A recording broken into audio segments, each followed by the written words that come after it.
Good morning, everyone. All those here joining in Sharm-el-Sheikh, but also all those online.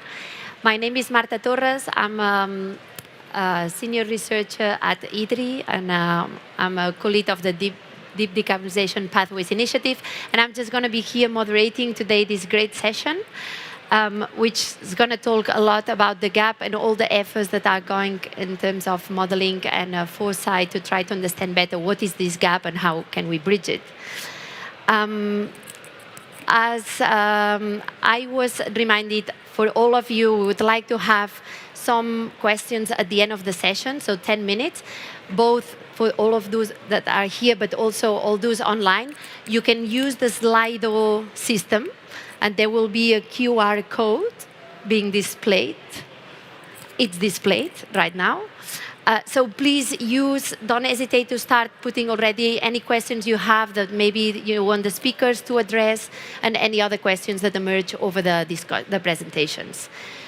With all of this, I'm just going to give the floor for the opening to Mrs. Vicky Pollard, Head of Unit of Economic Analysis, Foresight and Modeling at DG Clima. Please, Vicky, the floor is yours. My pleasure to welcome you from Brussels to this side event.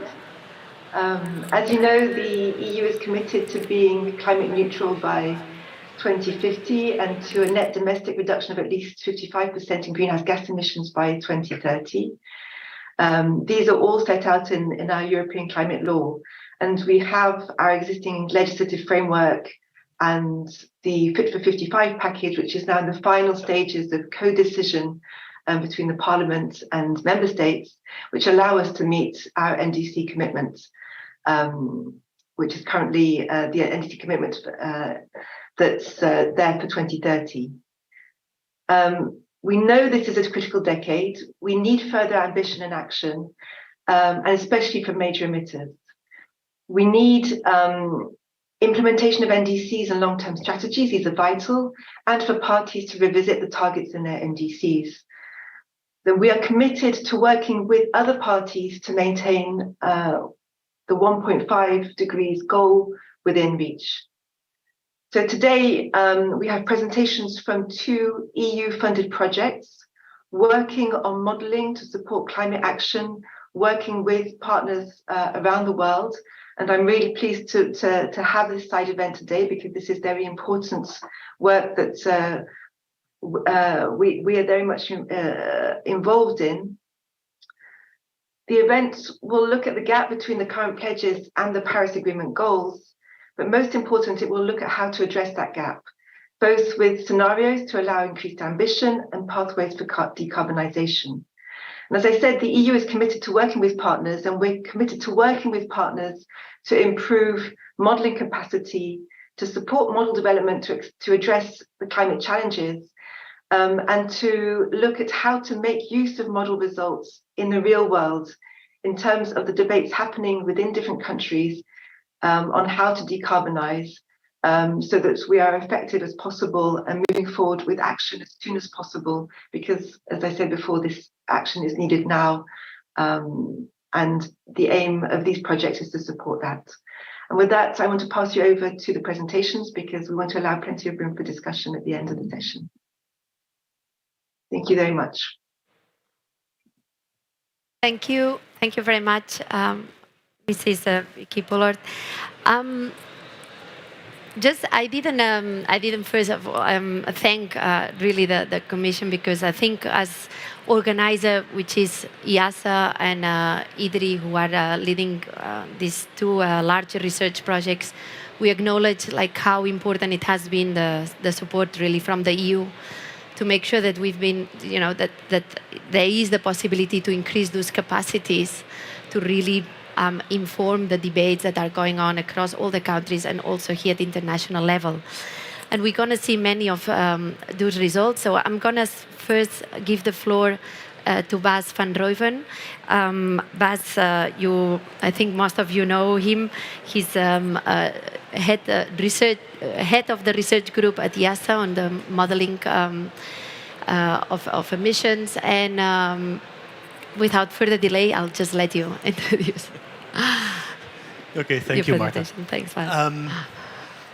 Yeah, so I want to set the scene by starting a little bit broad on approaches to actually reach 1.5 and 2 degree futures before we go to the national level.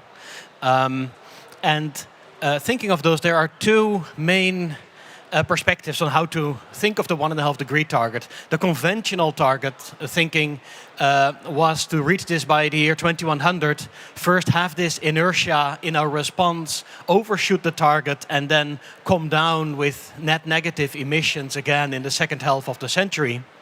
But with the language in the Paris Agreement basically asking to stay as close to 1.5 degrees as possible, the newer approach to this is to think of a rapid transformation early on that is driven by changes in our behavior, changes in innovation on the short term, and by the upscaling of small-scale granular technologies, which can be rapidly scaled, and then avoid that overshoot and the need for net negative emissions later on.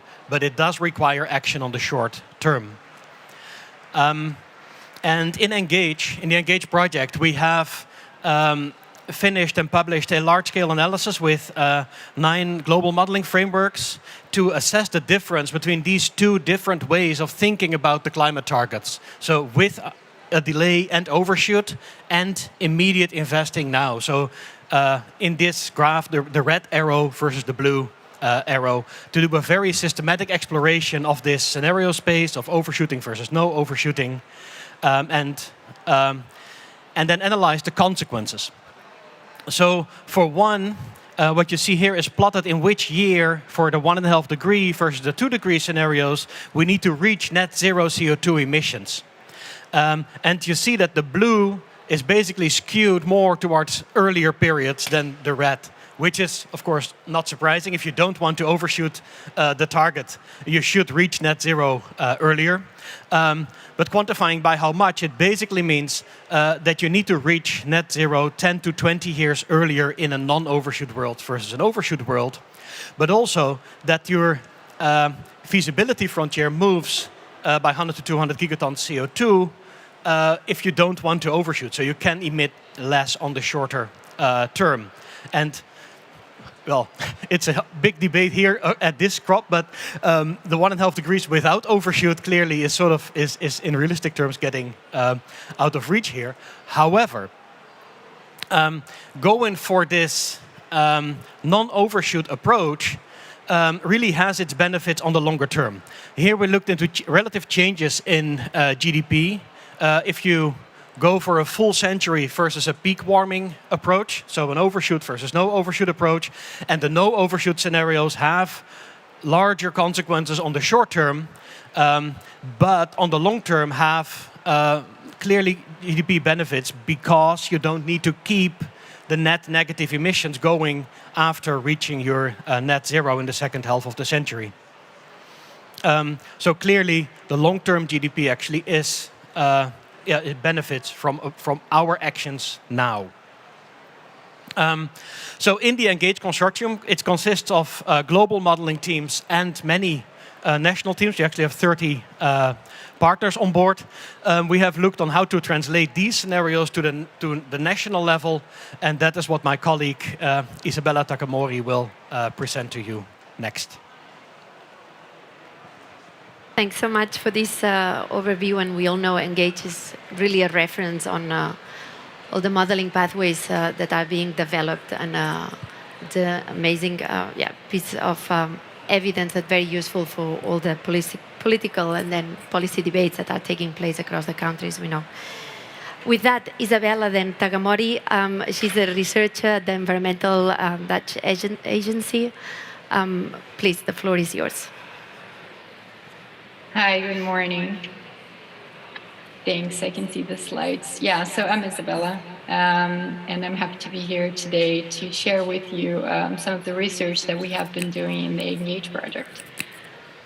So next slide, please. I'm presenting this, of course, on behalf of a much larger team from different global and national modeling teams across the world. So in the Paris Agreement, we have set our goals to limit the increase of global mean temperature to well below 2 degrees and preferably 1.5.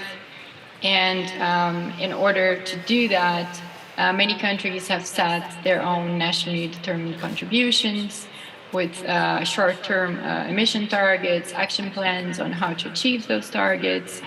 And they have also, many nations have also set long-term goals, most notably the net zero targets that were proposed before and during the last COP last year in Glasgow. And so, next slide, please. The crucial question that remains, given all those pledges, those ambitions that have been set, is, if you click one more, how do we close these ambitions? How do we get these ambitions and translate them towards the Paris goals? How do we bridge those two? And so, next slide. One more. Yes, and so the Engage project, within the Engage project, we have been trying to evaluate those pledges and trying to answer this question, how to get those towards the Paris goals.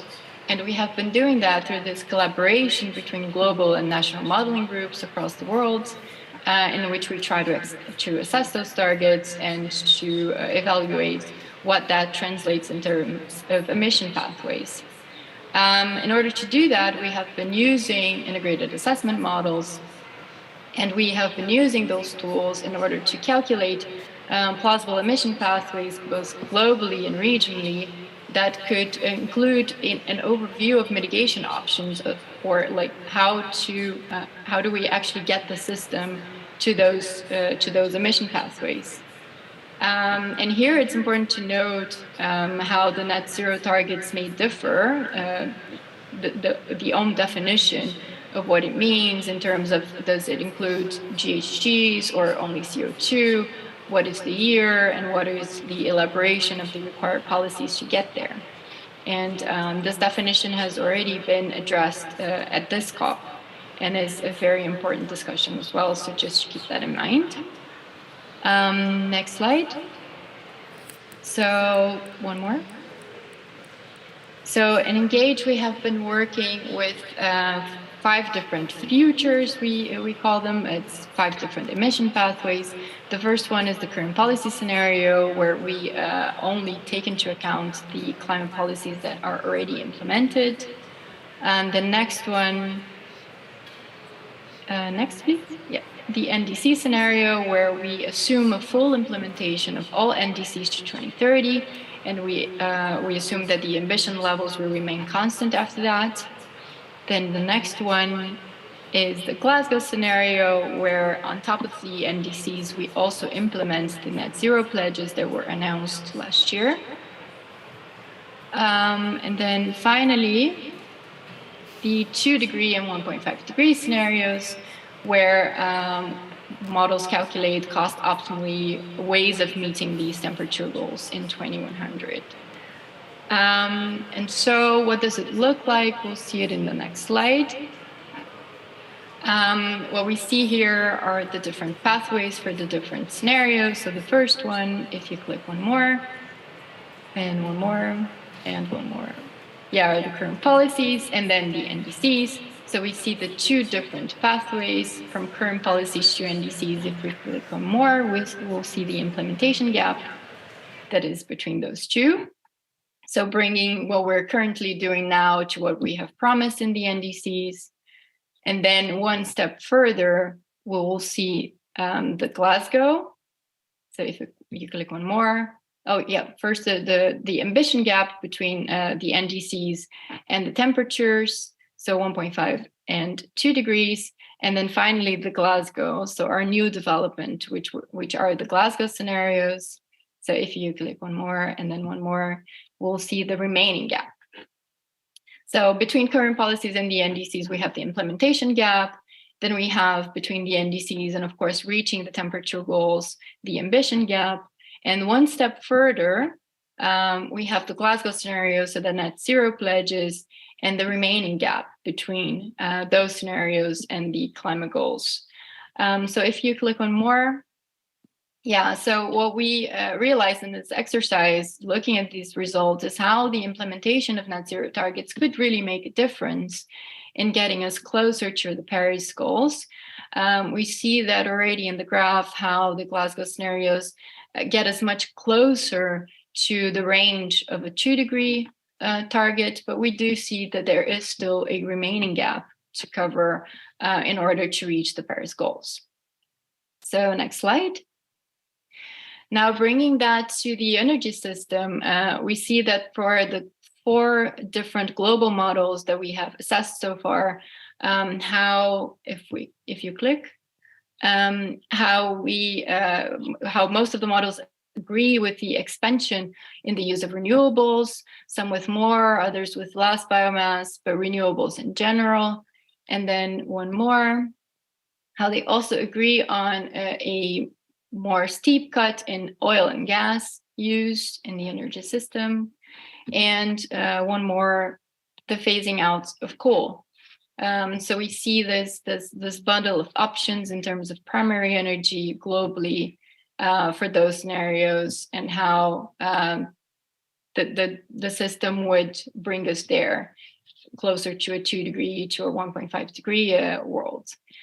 And then if we go to the next slide and look more into the national strategy, so I showed some global results, but then also looking into the results from our national modeling partners, we see how we have contrasting strategies, so different strategies depending on the country, depending on the region. So for example, some of the partners, here we're showing partners that work with us and engage, so they're Japan, China, Vietnam, Thailand, and South Korea. We are the results that we have so far. We have other partners that will be included further into the project.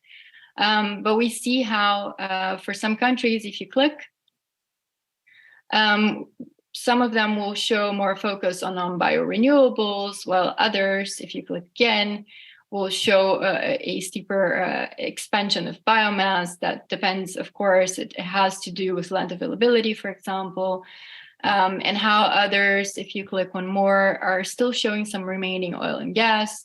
So, and then one more, as most of them phase out coal. So we see that for the different countries, we'll have different strategies depending on the situation of the country, what are the options that they have there, and so on. And so, next slide. So closing this gap, we see that, of course, we want to reinforce that neither current policies nor existing NDCs come close to the Paris goals. We still have a long way to go. But the recent net zero targets are a big step forward. The pledges that were announced during the last COP, they could really bring us down to a much lower level of emissions, but there is still not enough to meet the long-term climate goals. And so, next slide. In order to close the remaining gap, we see how important it is that we focus on sharply cutting fossil fuels and further expanding the reach of renewables. Of course, the optimum mix of mitigation approaches will be different according to the different countries, and so we'll have various combinations of different options, and how that really depends on the local regional situation, and but how that, even with all those contrasting strategies, how they are walking towards the same goal. And in order to meet this goal, which is the climate goals that we have, it is important that governments deliver what they have promised, that the ambition is really implemented, and how it's important that maybe other countries would stand up to committing to those net zero pledges, how that would be helpful in order for us to reach those goals. So that's, I think, the key messages that we got so far from this work. And thanks. Thank you, Isabella, for a very interesting presentation. Please, everyone, both here and also online, don't forget to think about your questions, put them on the Slido system, especially if you are online. And in the meanwhile, I will pass on then the floor to the third presentation, which is Johannes Svensson. Johannes is a researcher at the DDP initiative at IDRI as well. And you will move right from results from the Engage project to the second research project that is being here displayed in this side event, the Imagine project. Johannes, the floor is yours. Very much, Marta.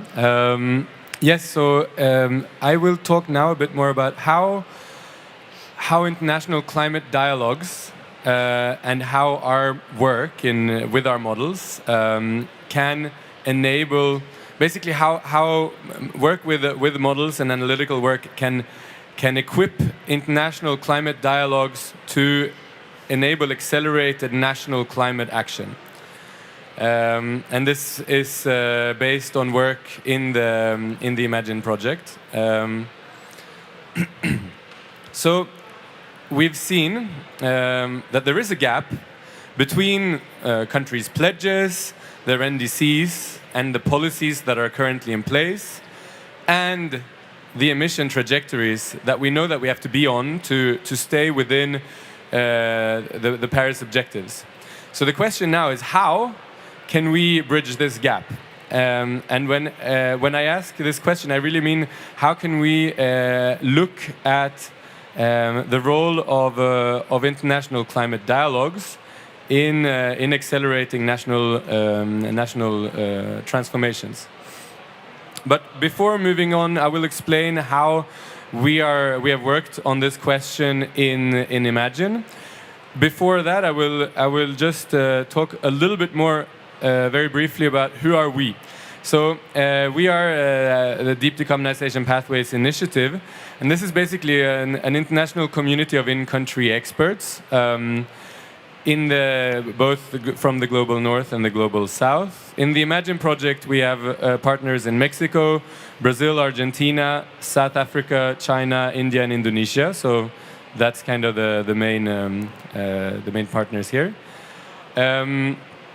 And in the DDP, we work with a common method to build politically relevant national pathways. So basically, just three elements that I want to highlight regarding this method. We're looking at pathways that are Paris compatible. We're looking at pathways that are relevant to national context. So meaning we're working with in-country experts who know their national contexts much better than we would. And we are aiming at policy-relevant analysis, which means that we're trying to trying to analyze the physical transformations that happen in key sectors to be able to derive key policy insights. So that was a quick bracket on who are we. And we're working on national pathways, as I mentioned. But of course, each national pathway will depend on enablers, enabling conditions that will make possible the transformations that are analyzed. And these enablers, they can be both national and global. National can be different political arrangements, etc. I'm not going to go into details, but here we're going to focus on the global enablers. So this could be around finance, but not exclusively. We could also look at trade agreements, technology cooperation, etc. And so each national pathway will depend on different global enablers. And what we're trying to do in Imagine and with the countries that I just mentioned is to identify what are these global enablers in each pathway, and then additional to that, identify what are the synthesize this information basically to derive the common global enablers based on all of these pathways. What are the common messages that emerge? are, I mean, what are the common global enablers that are shared across all, or perhaps not all, but at least a big number of these countries. So this is the work that we're doing in Imagine. I mean, here I've just to clarify, I've written gene. I'm not going to get lost in terminology, but this is a concept that we've developed to make clear what we're talking about. So basically, we're talking about global enabling elements, but also narrative elements. And with narrative elements, I mean that we're trying to go beyond a characterization of what is needed to developing a story around how can we make possible that this global enabler happens, basically. If the enabler is finance, how can we ensure that finance is made available to the countries that need it? If the enabler is technical, is collaboration around technology collaboration, how can we make possible that this international technology collaboration takes place? Yeah, so that's work that we're doing right now.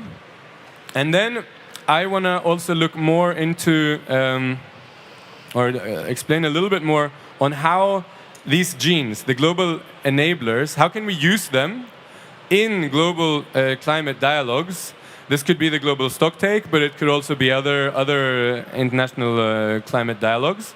Basically, I mean, clearly the identification of national, the key national transformations that must be enabled, and the barriers of these national transformations must happen on a national scale.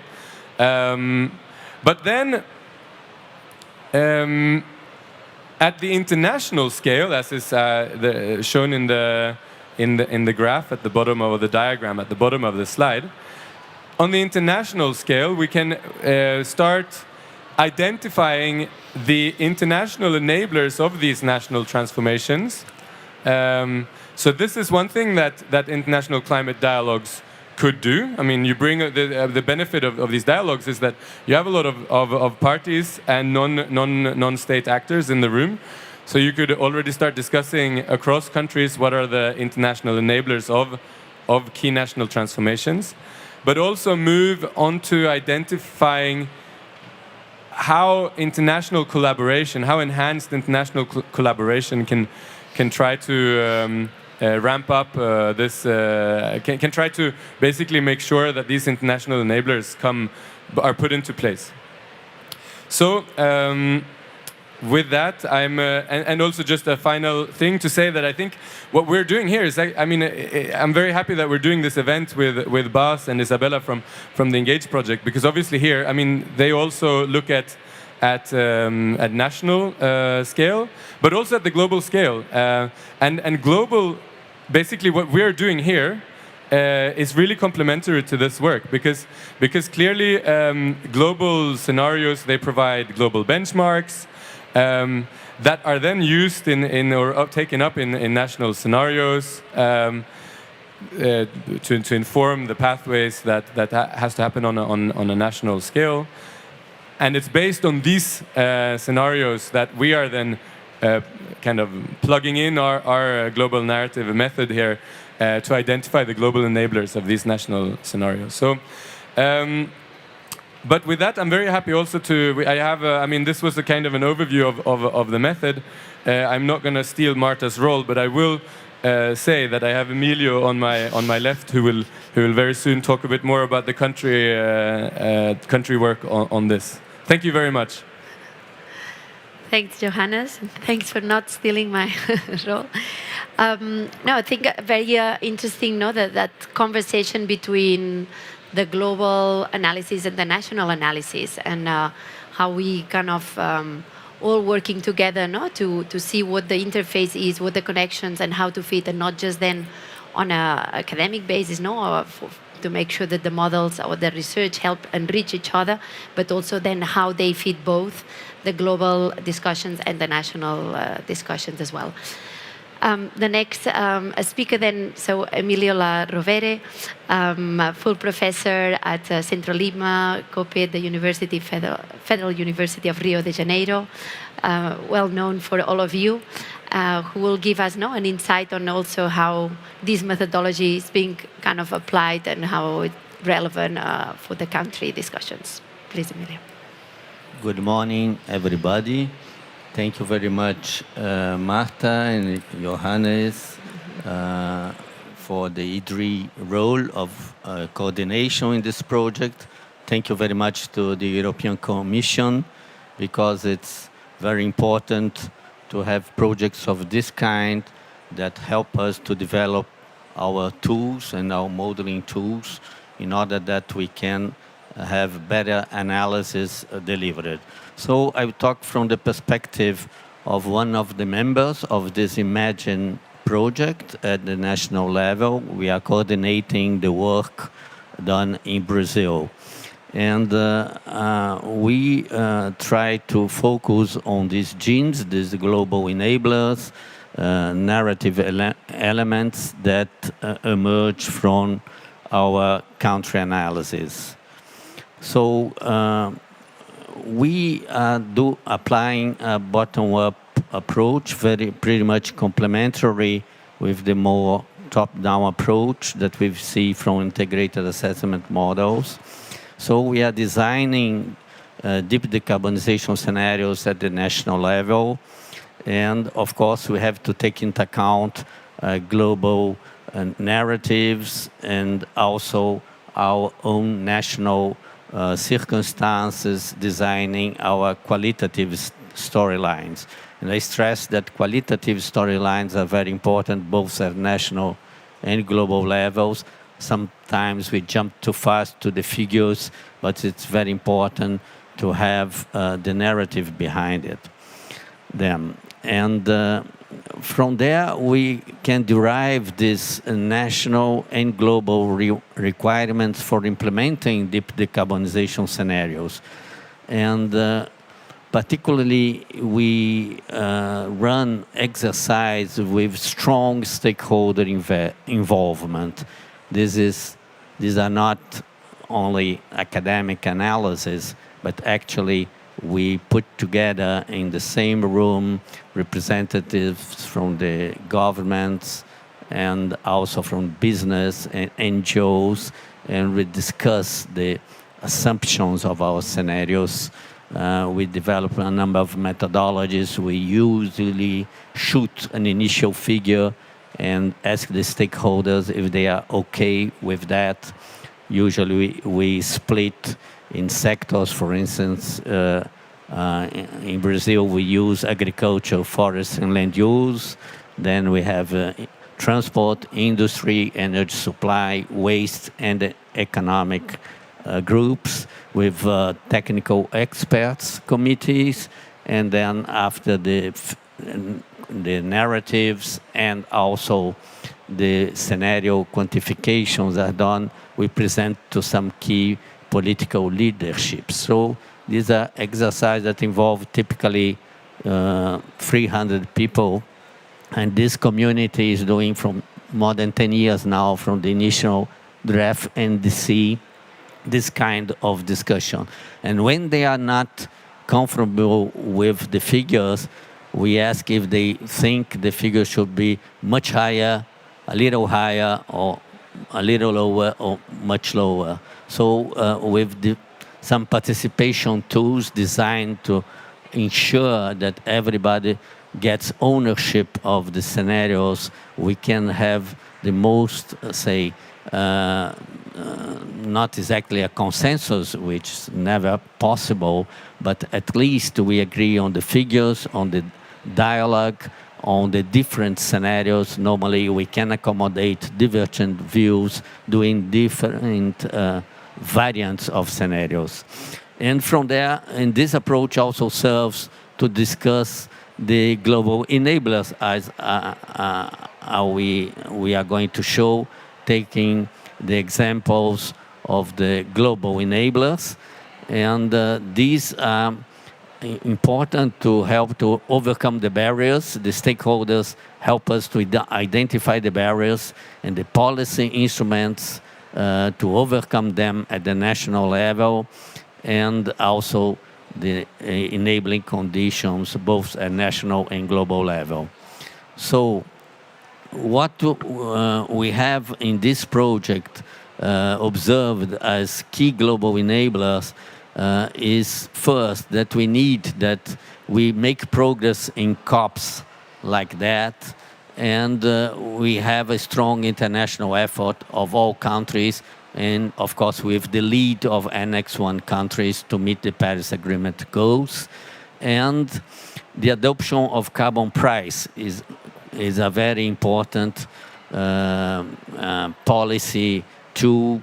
If most countries do that, this can favor low carbon products in trade and also in finance. And also the use of voluntary markets, ever closer, hopefully, to the standards of regulated market, or as of the Article 6.4. So some harmonization and standardization across voluntary markets is also very much desirable. And the international finance is another key global enabler. And of course, we need to adjust the amount, but also the modalities of financial flows from Annex 1 to to non-Annex 1 countries, sorry.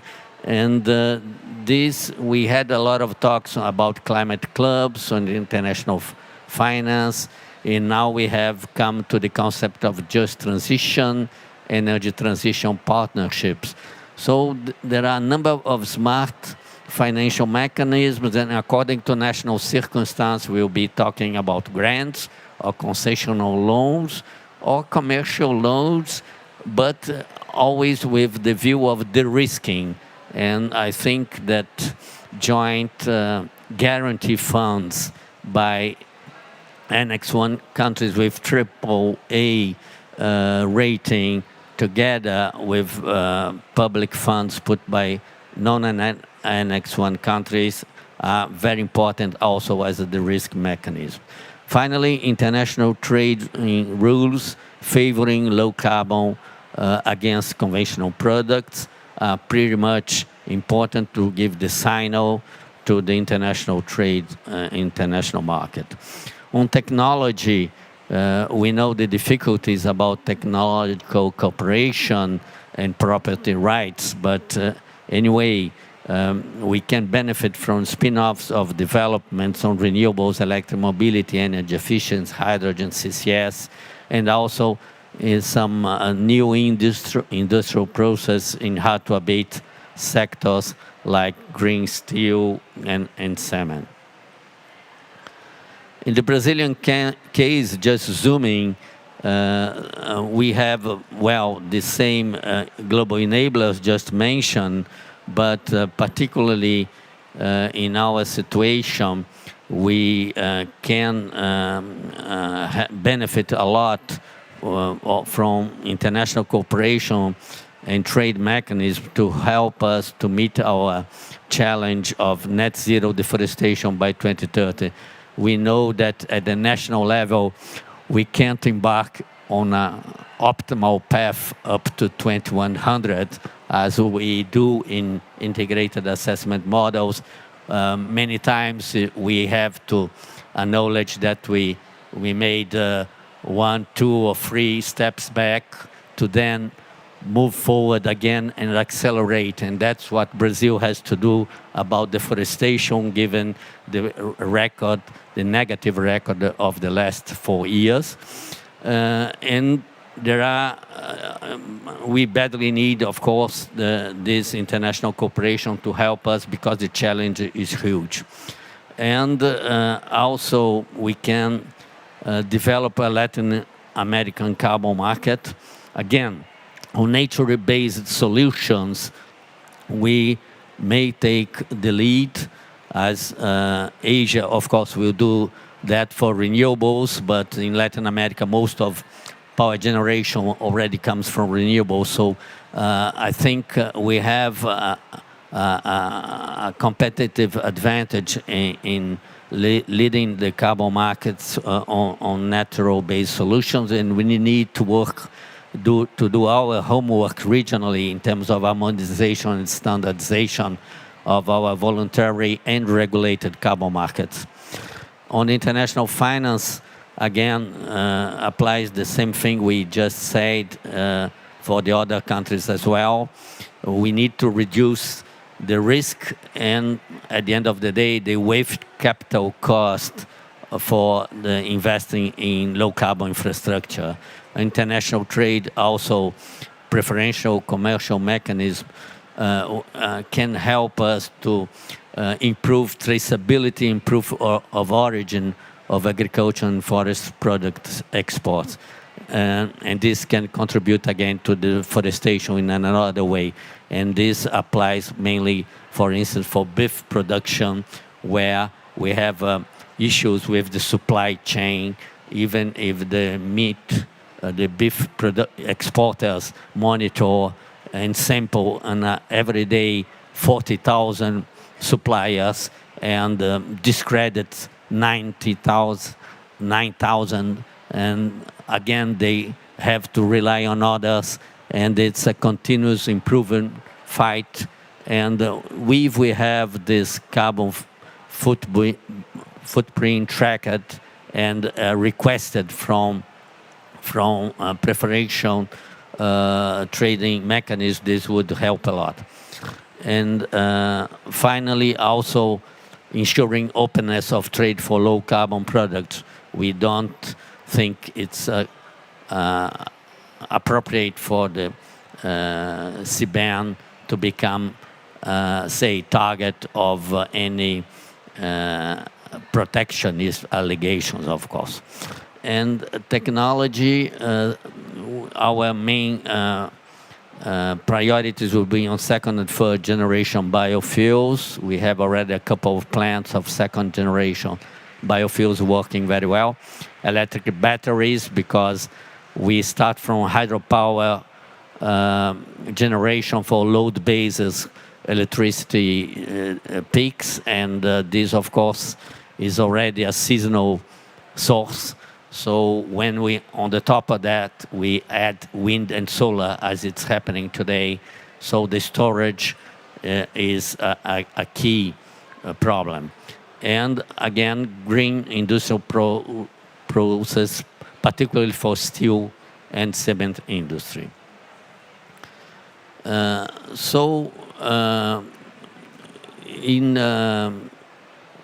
international negotiations, we can prioritize this linking existing and future carbon pricing schemes and harmonization and convergence of standards regulation of voluntary and regulated carbon markets. This would be the initial, immediate, short-term priorities in our views. And international finance, again, implementing smart financial mechanism at the international level to reduce the capital cost in developing countries.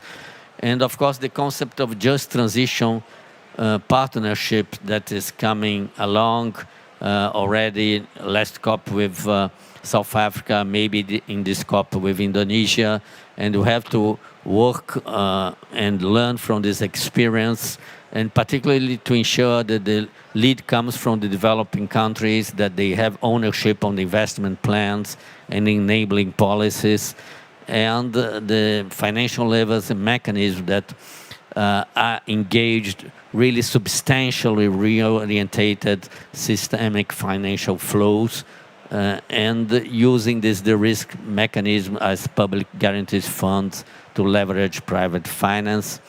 And last but not least, as every banker will tell you, we need a portfolio, we need a pipeline of well-designed projects to address countries. So thank you very much for your attention. Thank you very much, Emilio, for, as usual, a very interesting presentation, and the pleasure to see how it comes concrete, and we moving on the how to bridge that gap in a very informed manner. We've had the 4 presentations over these 45 minutes, so all the time left is for a conversation with you here, the audience, both here and online. Just to get you here motivated on the floor, we already have questions from the online audience, so we might start here, and then we will be collecting questions here from the audience. So I will raise a question. I do think it's a question that any of you could answer, so maybe very briefly I'll ask each of you just to give your own experience, insight on to address the question from this person that says, do you think that the decarbonization pathways are more user-friendly than 5-10 years ago? And particularly he's asking if you see more interest from people outside the modeling community to engage with those pathways and those analyses that are being generated. Bas, please. Yeah, I can take a start on that. I would say so. I think they might still not be perfect in that sense, but in general, I think we, as decarbonization scenario producing communities, we are doing a lot more on making the data available with to many different users. A lot of that happens at IATA as a community effort, basically to provide these scenario explorers to many projects, also projects where we are not involved in ourselves, to basically use that as a tool as a standard tool on the community level to communicate scenario information and make it easy for people to actually download, to analyze their own plots and to communicate that with their colleagues, to create their own stories in workspaces that they can share. And so those who are not aware, I think you should definitely check out the IPCC AR6 Scenario Explorer or the NGFS for the Network for Greening the Financial System Explorers to actually find out how to work and access these different data. I think one other aspect that's worth mentioning here is a lot of sectoral granularity that's becoming much more specific in the models in terms of in the countries and on the global level to be able to say much more about which sectors actually should use which types of technologies in these scenarios, so that also users from different sectors have a better understanding of what actually is in it for their work. Mm-hmm. Yeah, thank you very much. I think that's a good question. I think just to add, I think what we're doing in the DDP, I mean, in a way, there's some trend changes or some new trends, and I mean, I can just look at what my experience from working in the DDP is that we're really trying to integrate stakeholder engagement and policy impact throughout the very process. I mean, the core use the core use of the scenarios is not to us a crystal ball that will tell us the future, but it's as a tool for dialogue, like with transparent assumptions and a lot of work on engaging with stakeholders and the policymakers to use these scenarios really as a dialogue tool. So in that sense, I do think that there is some trends to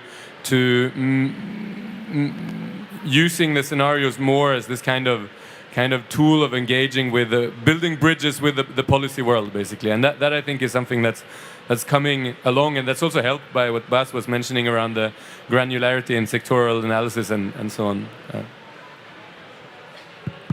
Yes, absolutely. I think that, before the oil crisis, we used to do energy forecasting. Then we start to do scenarios. But this was still seen as kind of guesses, forecasts, prophecies.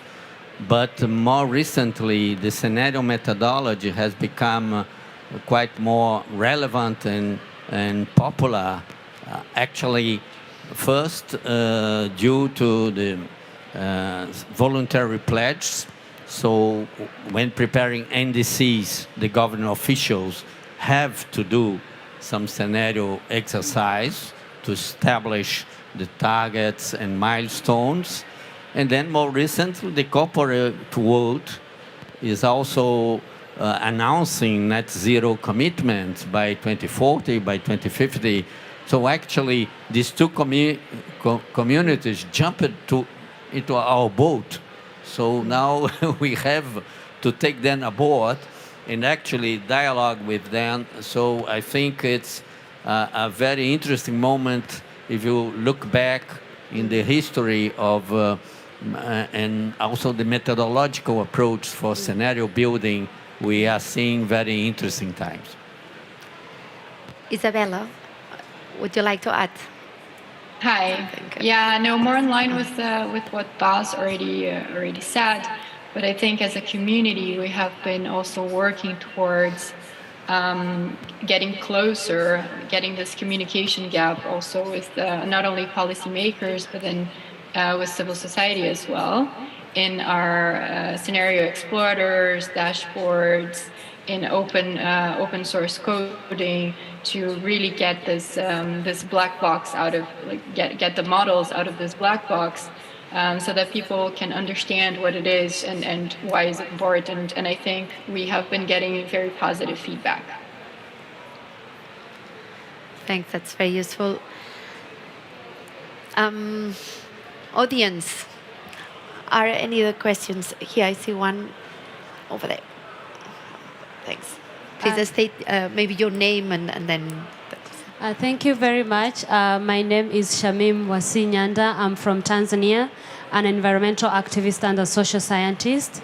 Looking at the International Energy Agency report, it says by 2030, at least we are supposed to have 630 gigawatts of solar energy and 390 gigawatts of wind power energy by 2030.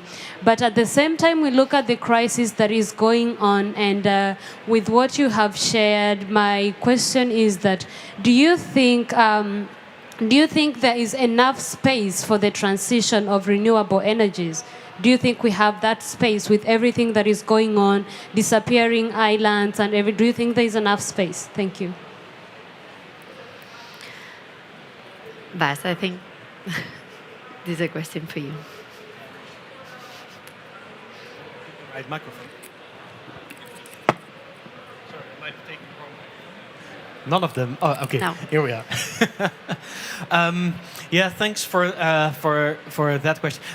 Do you mean physical space? Because in terms of physical space, I think on many locations in the world we still have enough of it. We might need to transport it a little bit over larger differences. Well, we just published a paper last week on how if we would not follow the current global trend of deglobalization, but if we would actually be interested in building global electricity networks that help to actually also for regions to tap into the resources from neighboring regions, that could actually really help to overcome, for some individual countries and regions, this their space constraints. Right? Because a region, especially a region like India, with its very high population density and its very low resource base, would be really helped by importing renewable electricity from other regions and make the transition much more realistic for that country.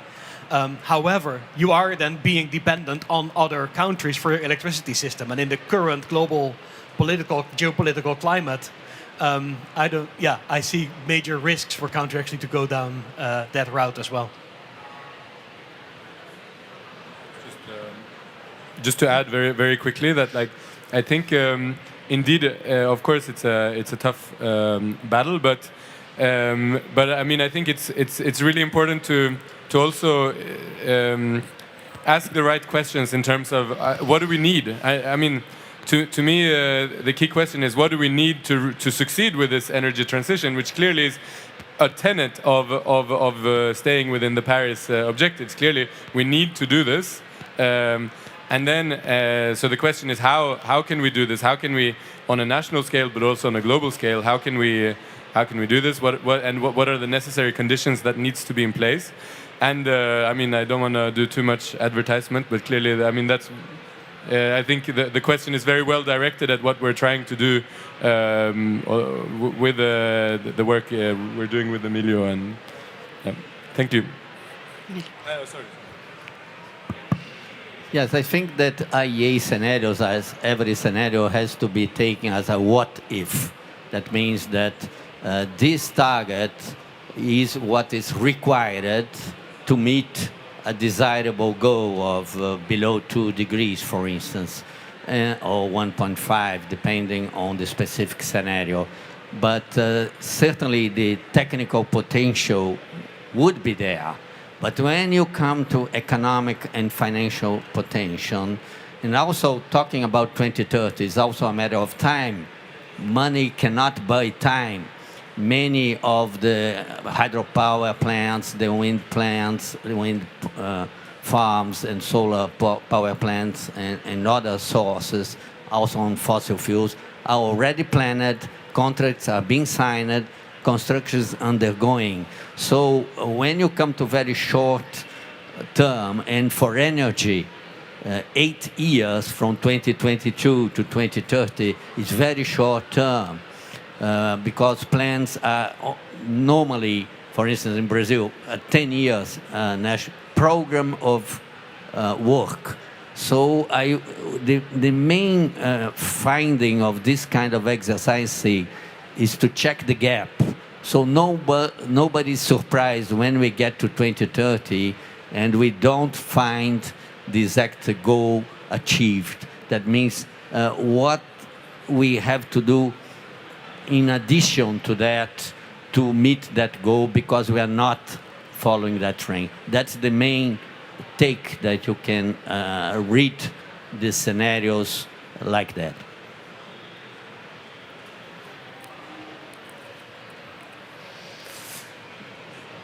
Any other questions? Yeah, please. On here. Thanks. Thank you very much. Marieke Schouten from the Netherlands, member of the Committee of the Regions. I was really wondering, you were talking about the NCDs and the international community.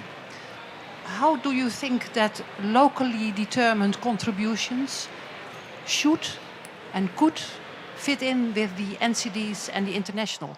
That's one question. And do you think there is space for much more decentralized energy systems? Because I think the both are linked. I mean, I could expand on the question, but I think that's enough for now. Thank you. Okay. We stick to the same order. Yeah, thanks for that. For that question. So,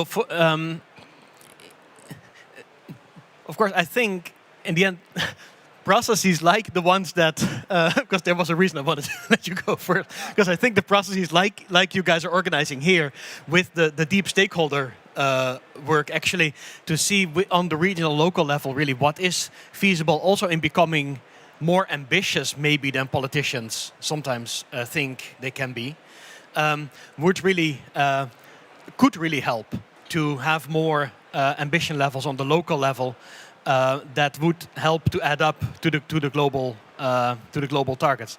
Of course, think of a 1.5 degree target. Basically, everyone needs to do everything they can to draw down emissions, right? Like with the last question, it's not. No, what we see in the scenarios, basically phasing out on the one hand fossil fuels is simple, but that enormous building up of the new sources of energy and the workforce that we need for that, the enormous army of of producers of PV panels, wind turbines, and so that needs to be trained and put in place for that. That is an enormous chance, also on the local level, basically to build activity and to get people to bring people with us on this trajectory. On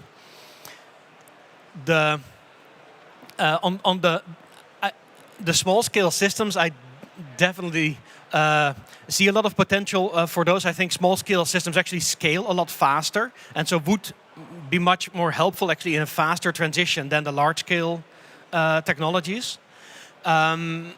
and there is some empirical evidence also that supports that. And well, then again, in the current geopolitical climate, I think going towards small-scale systems actually is a much more attractive way to actually still have action done, even if the neighbors don't necessarily agree and benefit from your own local transitions. Well, the time is over, so yeah. Sorry. No, that's fine.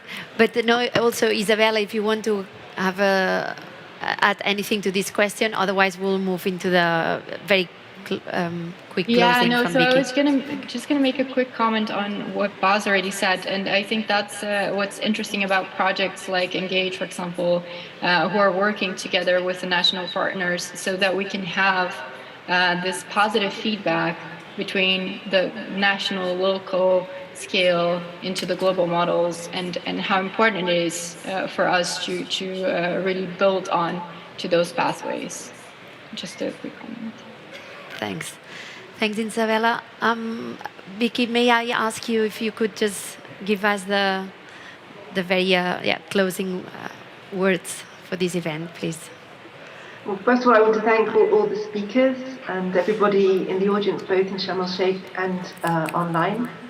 I think the event showed the growing importance of modelling both at global level and at national level and more local level, and of the connection between the modellers and policymakers and civil society in terms of feeding information into the debate and making the models better adapted to answering questions. And thank you for the rich detail in the presentations and the very good questions. And I hope that everybody will continue to engage with people who've spoken today via the websites of the projects, in the room now, and later on through events and publications from the projects.